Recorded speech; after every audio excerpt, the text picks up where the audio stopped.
kepemimpinan adalah kemampuan seseorang untuk memengaruhi, mengarahkan, membimbing, atau mengkoordinasikan orang lain agar bekerja sama mencapai tujuan tertentu.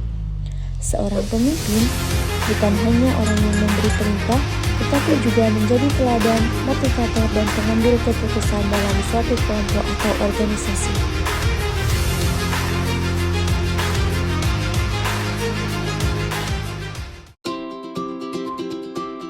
Kepemimpinan memegang peranan penting dalam menentukan arah, strategi, dan pencapaian tujuan dari sebuah organisasi. Pemimpin tidak hanya mengarahkan, tetapi juga menginspirasi, memotivasi, dan mengambil keputusan strategis yang mempengaruhi kinerja tim. Kinerja organisasi sangat bergantung pada kemampuan pemimpin dalam menciptakan visi yang jelas, komunikasi yang efektif, serta budaya kerja yang positif. Di tengah tantangan yang terus berkembang, dibutuhkan gaya kepemimpinan yang adaptif, visioner, dan partisipatif agar organisasi mampu beradaptasi dan mencapai hasil yang berkelanjutan. Oleh karena itu, penting untuk mengkaji peran kepemimpinan dalam meningkatkan efektivitas, efisiensi, dan keberhasilan dari sebuah organisasi. Baik, saya di sini akan menjelaskan tentang peran kepemimpinan dalam meningkatkan kinerja organisasi. Yang dimana kepemimpinan merupakan faktor kunci dalam menentukan keberhasilan suatu organisasi. Kepemimpinan juga yang efektif mampu mengarahkan, memengaruhi, dan memotivasi anggota organisasi untuk mencapai tujuan bersama secara optimal. Tanpa kepemimpinan kuat, organisasi cenderung kehilangan arah, mengalami konflik internal, dan kesulitan dalam mengembangkan potensi sumber daya manusianya. Dan berikut adalah beberapa peran penting kepemimpinan dalam meningkatkan kinerja organisasi. Yang pertama, menentukan visi, misi, dan arah strategi organisasi. Seorang pemimpin berperan dalam merumuskan dan menyosialisasikan visi serta misi organisasi yang jelas dan inspiratif. Visi dan misi ini menjadi dasar dalam menyusun strategi dan kebijakan serta membantu seluruh anggota organisasi memahami arah tujuan yang ingin dicapai. Kepemimpinan yang mampu menjelaskan arah masa depan organisasi akan memberikan semangat dan rasa memiliki kepada seluruh karyawan. Lanjut, yang kedua, meningkatkan motivasi dan keterlibatan karyawan. Kinerja organisasi sangat ditentukan oleh tingkat motivasi karyawan.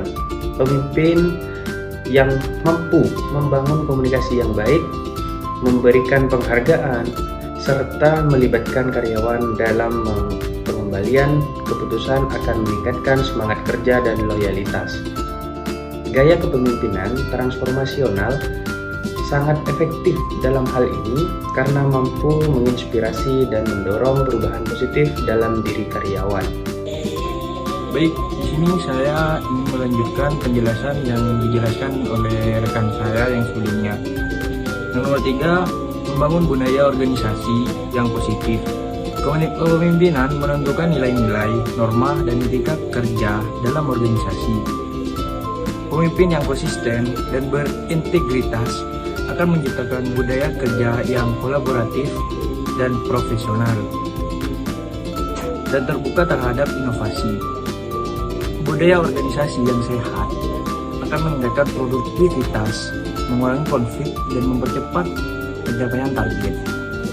Yang keempat, mengelola perubahan dan inovasi dalam era globalisasi dan perkembangan teknologi yang pesat, yang dimana organisasi harus mampu beradaptasi dengan cepat.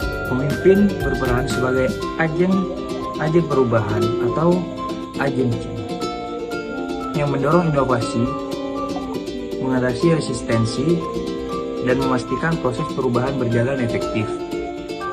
Kepemimpinan yang adaptif sangat diperlukan untuk menjaga daya saing organisasi. Yang nomor 5, pengambilan keputusan yang tepat dan efisien, yang dimana seorang pemimpin harus mampu mengambil keputusan strategis yang berdampak langsung terhadap kinerja organisasi. Keputusan yang baik didasarkan pada data yang akurat, didasarkan pada data pertimbangan berbagai kepentingan, serta kemampuan analisis yang tajam. pemimpin juga harus berani mengambil risiko dengan perhitungan yang matang. Yang keenam, pengembangan dan pemberdayaan sumber daya manusia. Kepemimpinan yang efektif berfokus pada pengembangan kompetensi karyawan melalui pelatihan, coaching, dan pemberian kesempatan untuk tumbuh. Pemberdayaan ini meningkatkan kapasitas individu dan mendorong karyawan untuk berkontribusi lebih besar terhadap organisasi. Dalam jangka panjang, hal ini akan menciptakan organisasi yang tangguh dan berkelanjutan. Yang terakhir, menjaga stabilitas dan harmoni organisasi, di mana selain berorientasi pada pencapaian target, pemimpin juga harus mampu menjaga hubungan antar anggota organisasi. Kepemimpinan yang komunikatif, terbuka, dan empatik membantu menciptakan suasana kerja yang harmonis dan mengurangi potensi konflik. Lingkungan kerja yang stabil mendukung peningkatan kinerja secara keseluruhan. Selanjutnya, rekan saya yang selanjutnya akan menjelaskan. Terima kasih. Di sini saya akan menjelaskan tentang faktor-faktor yang memengaruhi efektivitas kepemimpinan dalam organisasi. Sebelumnya, saya akan menjelaskan apa itu efektivitas kepemimpinan, yaitu kemampuan seorang pemimpin dalam mencapai tujuan organisasi melalui pengaruh, arahan, dan pembinaan terhadap anggotanya. Kepemimpinan yang efektif sangat diperlukan untuk menciptakan organisasi yang produktif, adaptif, dan berdaya saing tinggi. Namun, efektivitas seorang pemimpin tidak berdiri sendiri, melainkan dipengaruhi oleh berbagai faktor internal maupun eksternal. Berikut adalah beberapa faktor utama yang memengaruhi efektivitas kepemimpinan dalam organisasi. Yang pertama, yaitu karakter dan kepribadian pemimpin, yaitu sifat pribadi seperti integritas, kepercayaan diri, tanggung jawab, empati, dan kemampuan berkomunikasi sangat memengaruhi cara seorang pemimpin memimpin. Pemimpin yang jujur dan berintegritas akan lebih dihormati dan dipercaya oleh bawahannya. Kepribadian yang kuat juga membantu pemimpin tetap tegas dalam pengambilan keputusan, terutama dalam situasi sulit. Yang kedua, kemampuan dan kompetensi kepemimpinan, yaitu efektivitas pemimpin juga ditentukan oleh sejauh mana ia memiliki pengetahuan, keterampilan manajerial, kemampuan berpikir strategis, dan pengalaman dalam memimpin. Pemimpin yang kompeten mampu membuat keputusan yang tepat, menyusun strategi yang efektif, seperti mampu membimbing dan mengembangkan potensi anggota tim. Yang ketiga, gaya kepemimpinan, yaitu berbagai gaya kepemimpinan seperti otoriter, demokratis, laissez-faire, dan transformasional memiliki dampak berbeda terhadap efektivitas. Pemimpin yang mampu menyesuaikan gaya kepemimpinannya dengan kondisi organisasi dan karakteristik bawahannya akan lebih efektif dalam mengarahkan dan memotivasi tim.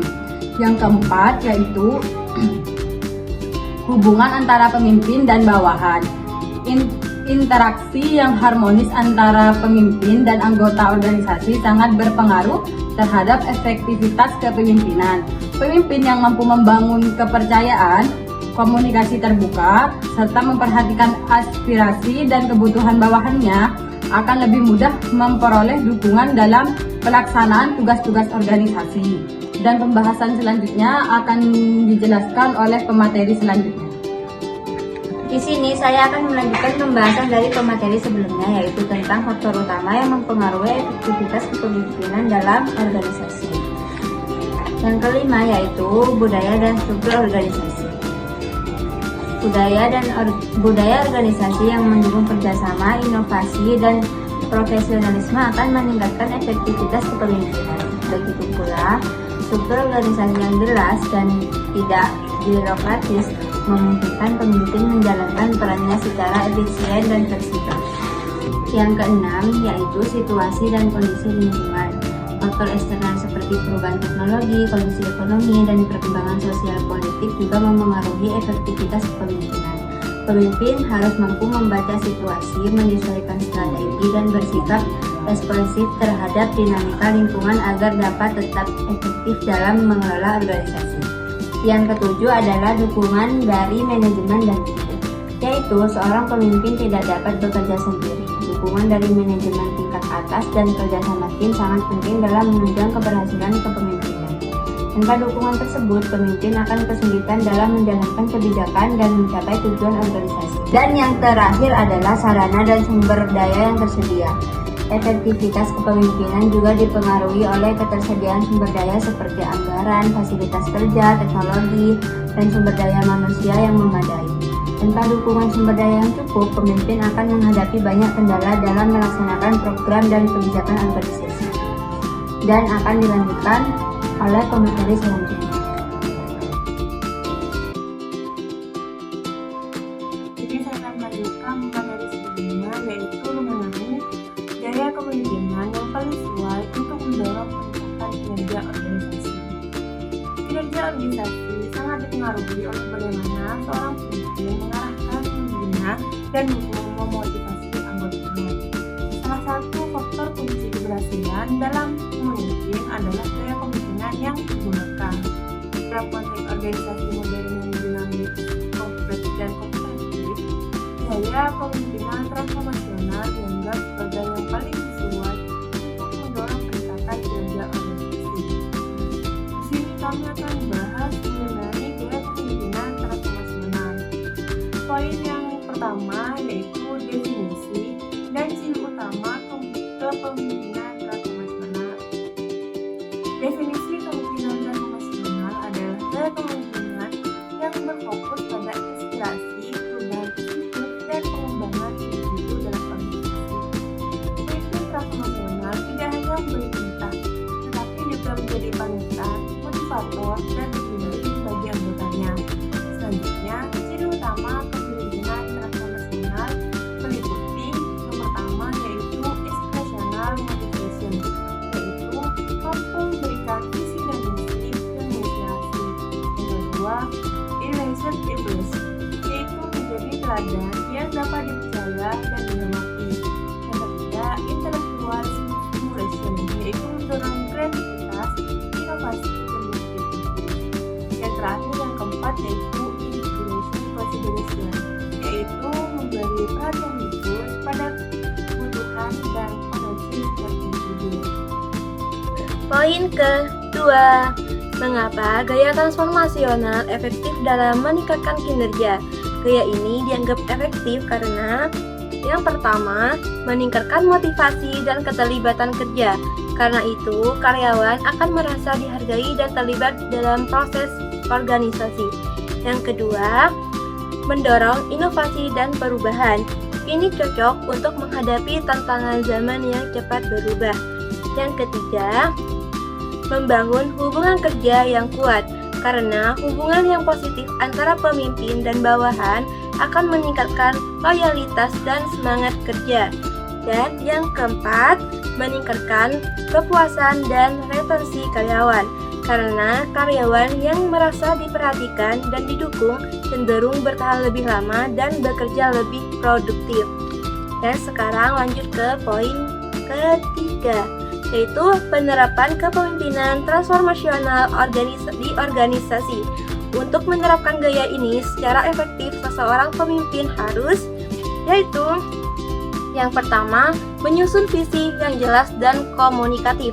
Dan yang kedua, membangun kepercayaan dan integritas publik. Dan yang ketiga, memberikan ruang bagi kreativitas dan pemberdayaan tim. Dan yang keempat, mengadakan pelatihan, pembinaan, dan evaluasi secara berkelanjutan.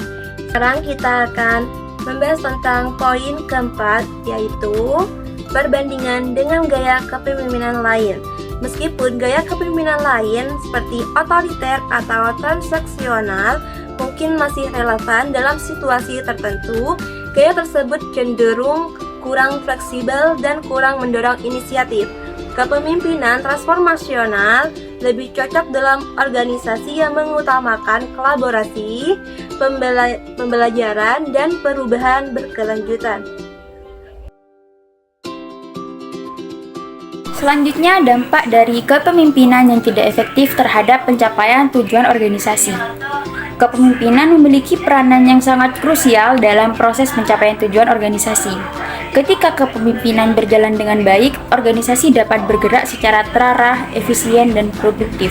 Sebaliknya, jika kepemimpinan yang tidak efektif dapat memberikan dampak negatif yang signifikan, bahkan dapat menghambat kemajuan dan keberlangsungan organisasi. Berikut ini adalah beberapa dampak utama dari kepemimpinan yang tidak efektif. Yang pertama, turunnya kinerja karyawan. Pemimpin yang tidak mampu memberikan arahan yang jelas, tidak komunikatif, atau tidak adil dapat menyebabkan karyawan merasa tidak termotivasi dan bingung dalam menjalankan tugasnya. Akibatnya, produktivitas menurun dan kualitas kerja tidak sesuai dengan standar yang diharapkan. Yang kedua, meningkatnya turnover atau pergantian karyawan.